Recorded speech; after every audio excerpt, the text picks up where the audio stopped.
suite, les infos.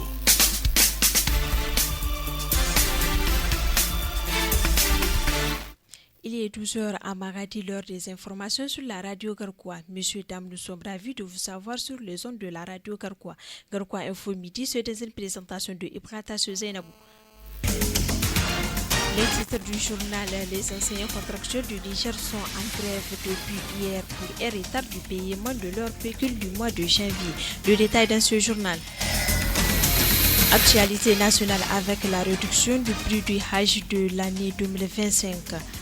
Actualité internationale avec gazoduc transsaharien que l'Algérie, le Niger et le Nigeria ont signé ce mardi une importante accord et 2 contrats concernant le projet de gazoduc transsaharien.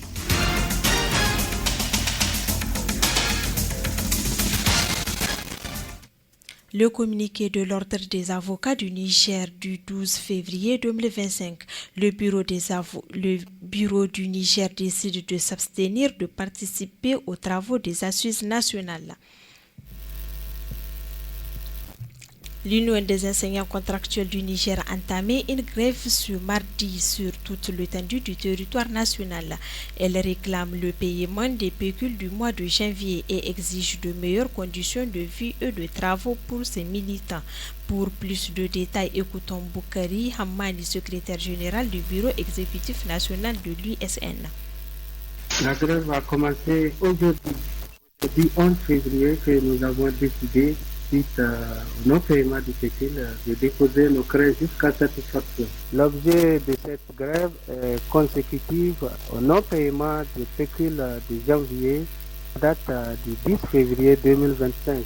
La grève est bien nationale puisque nous avons des représentations dans toutes les régions du Niger. Nos attentes ne sont rien d'autre que le paiement à terme échu de nos pécules. Nous sommes disposés au dialogue franc et sincère. Et si aujourd'hui le pécule est viré, nous sommes disposés à regagner nos classes. Aujourd'hui, c'est la journée mondiale de l'épilepsie, occasion de vous parler de cette affection neurologique dont on peut souffrir à n'importe quel âge. Dans le monde, environ 50 millions de personnes sont atteintes et ont estimé que près de 3/4 des personnes épileptiques dans le pays à revenus faibles comme le Niger ne bénéficient pas du traitement dont elles ont besoin. Le centre hospitalier de Maradi qui traite cette affection enregistre chaque année une centaine de patients souffrant l'épilepsie. La prise en charge de la maladie, pourtant simple, rencontre des obstacles parce que les personnes atteintes sont souvent confrontées à des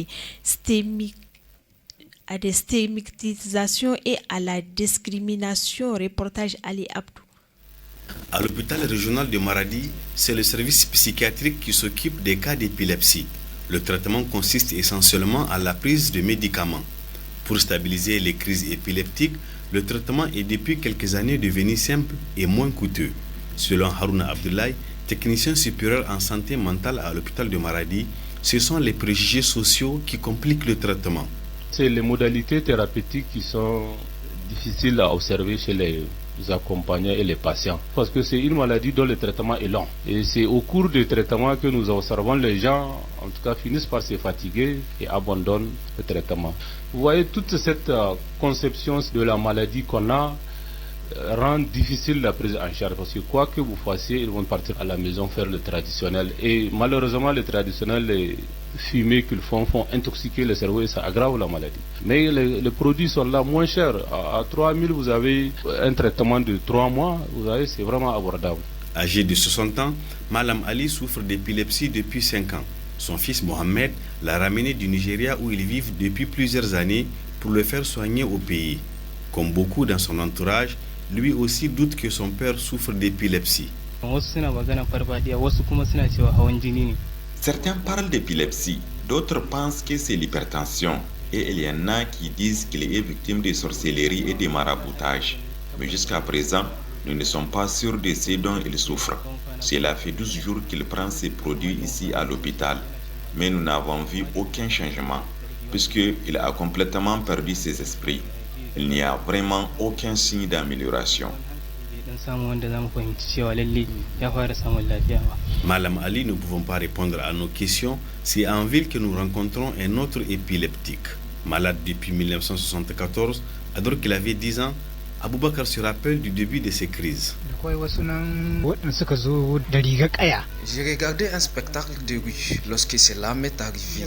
Une fois la crise passée, je sens des douleurs partout au niveau des articulations. Cela m'empêche même de me relever.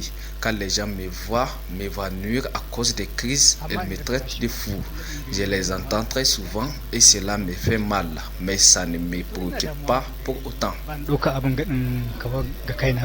Aboubakar n'a jamais mis pied à l'hôpital. Il se fait soigner par un guérisseur traditionnel.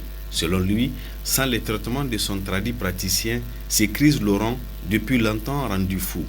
Et ils sont nombreux au Niger à croire que l'épilepsie est l'œuvre d'esprits malsains, ce qui, selon les spécialistes, compliquerait davantage la prise en charge.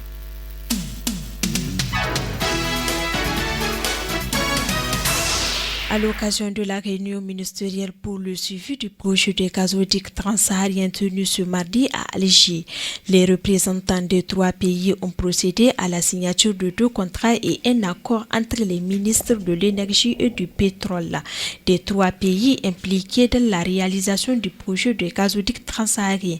Al-Kamatou Maman Bachir avec plus de précision. Il s'agit d'un accord pour la réactualisation de l'étude de faisabilité en tenant compte des avancées réalisées sur le terrain avec le cabinet britannique Panspenna.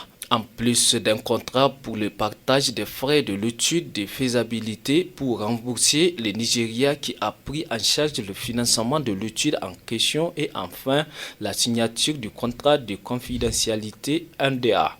La longueur du gazoduc transsaharien sera de 4128 km et sa capacité annuelle de 30 milliards de mètres cubes.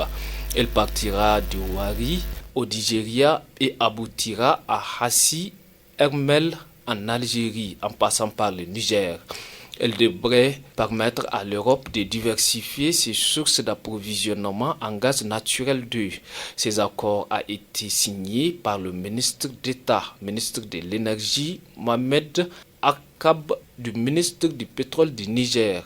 Sahabi Oumarou est le ministre d'État des Affaires du pétrole chargé des ressources en gaz du Nigeria, Epke Ekpo.